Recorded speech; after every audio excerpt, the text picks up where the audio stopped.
Hello everyone, welcome to Gaga's Farmhouse. What's the day today? I don't know. I'm retired, so every day is Saturday.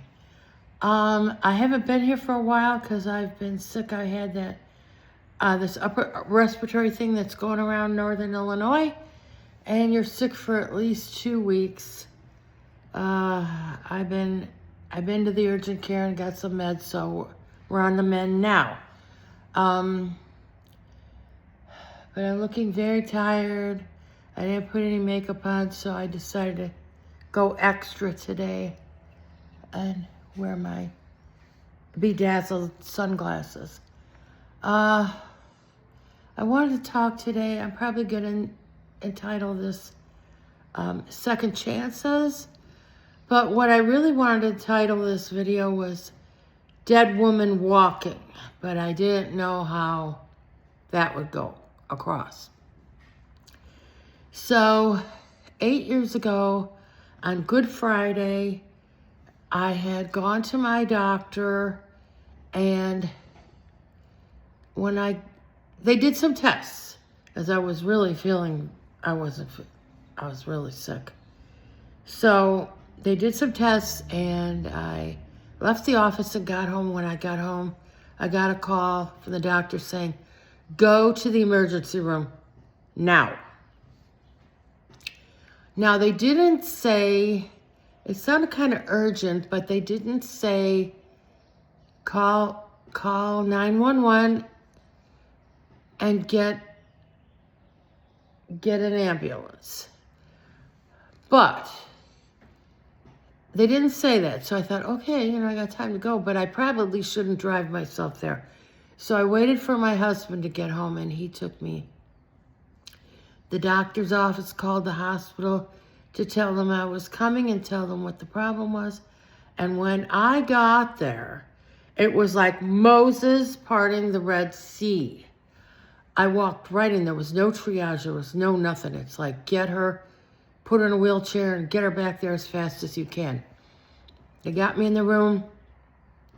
There were at least 2 nurses scurrying around. The emergency room doctor was there immediately, and he looked at the information, looked at me, examined me, and he goes like, "Okay, I'm calling a surgeon. You've got to have a pacemaker. The surgeon will be on his way over here, and we're doing it as soon as he gets here." And I'm like, "Oh, okay." So later I told my son, I think they, it was Easter weekend, and they thought, "Oh, let's do the surgery and get it out of the way so we can have our weekend." And my son's a nurse.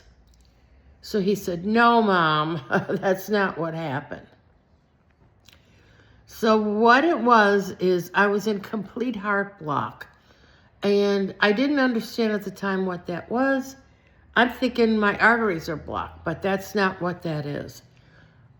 What it is your heart beats because it has an electrical pulse. This is like amazing, when you think about this. So it gives an electric burst, and that tells the heart to beat. But what happened in my case is there's 2 chambers, and the electrical message is blocked between the 2 chambers. So the bottom chamber is not getting the message, and basically my heart was only beating because it kind of remembered how. So I go, okay, I knew I was sick. I knew I was gravely ill. So this is no surprise to me. Okay, we've got an answer. The surgeon's on his way, and we're going to take care of it. But the emergency room doctor got a call from the surgeon, and he goes like, so you're in the emergency room, and they just dropped this on you. You're going to have surgery, blah, blah, blah. And the surgeon said, "How's the patient taking it?" And he goes like, "She's totally unbothered. I mean, she's just like being very casual about it."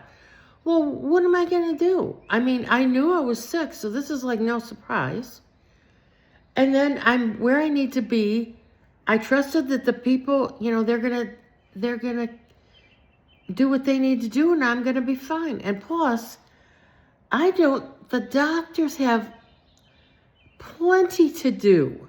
Their job is not to emotionally support their patient. That is my responsibility to take care of myself. And so, no, I wasn't worried at all. And as far as my inner feelings go, like, that was not my day, okay? The nurses, they had a nurse come down from the surgery because she had that surgical cap on. So I had like 3 nurses going around. And what I found out later is they were waiting for me to code. Yeah, they were very aware that this was a possibility. So I got into surgery and had it done. And I'm going to tell you, thank God for modern medicine. Thank God for really smart people who go. Our former neighbor's daughter went to school and got degrees and got her PhD in something like medical engineering. I don't know, something like that. And she now works for Boston Scientific, who made my pacemaker. Now think about this. My pacemaker paces 100% of the time. So if it doesn't work, I'm dead, okay? Basically. So to make a medical device that is so reliable that you could trust somebody's life with it, it's just amazing to me. Now, since mine paces 100% of the time, my battery is running down early. So this summer I'm going to have it replaced. They don't call it a battery. They call it a generator. I feel like, something from science fiction. But when you reflect on it, I was given a second chance. And so far it's 8 years. Can you imagine? And that's why sometimes I feel guilty if I take a day and I don't accomplish anything. I don't do anything. It's just like a gone day. You kind of feel guilty because it's like you were given this. But conversely, I'm not going to beat myself in the ground every day. I got to do this. I got to do that. I got to take care of my bucket list, Well, half of my bucket list is gone because I can no longer do that.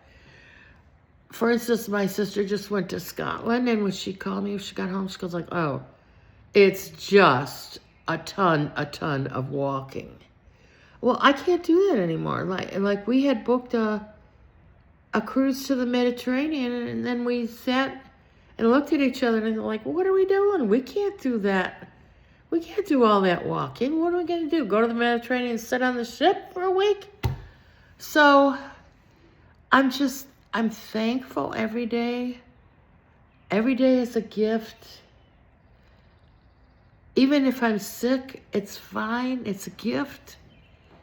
And I just encourage everybody to, it's hard though, say, oh, you gotta live every day to its fullest. But then, the tedium of life sets in and whatever, but at least try. So the other thing is I decided, I think I mentioned this before, I am not going, what's the quote? I am not going quietly in that dark night, something like that. So it's like, I'm going to live cuckoo. I'm going to be extra. I'm going to have fun. And I don't care. Actually, when you get to be like 50 years old, you don't care anymore. You just don't care what people think about you. And anyway, it's none of your business what people think about you.